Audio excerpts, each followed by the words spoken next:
Interesting enough, 4 years after the sudden death of Berlin's celebrity polar bear Knut, scientists finally know what happened, and they say it could save human lives. It turns out the 4-year-old bear had a rare autoimmune disease that was recently discovered also in humans.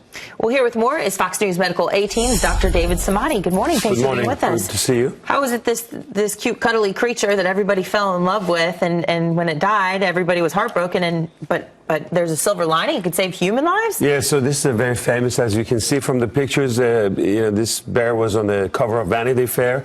And it's very interesting because, for 4 years, we had no clue what's going on. All the scientists in Germany went after this, looked at all the specimens. This was a sudden death, and they usually go on for about 20 years. So this was a big surprise. And finally, what they're coming up with is that some sort of inflammation in the brain was the cause of the death. A lot of times it happens in medicine when we don't know what the etiology is, and we say unknown encephalitis, which is what they label this bear. But recently they find out the very specific autoimmune attack to the brain was the reason for this. Now, why is this interesting?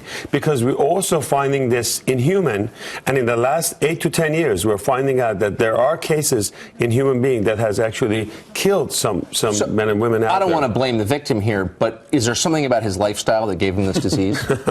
Nothing that we know of. I know you have some personal issue with this polar bears or whatever it is, but nothing that was seen in the history. But the bottom line is this particular disease that we were talking about, which is an attack of the body on the brain, which is called autoimmune encephalitis, is very rare. 1 in 200,000 in men and women we see in human. And we can learn from this, actually. Because it can be detected with a simple procedure, and all that people really need, you say, is cortisone, and they can pretty much live a normal life? Yes, exactly. So a lot of causes of this inflammation could be bacterial, could be viral. You can give IV antibiotics or cortisone, exactly what you said, so anti-inflammatory medications.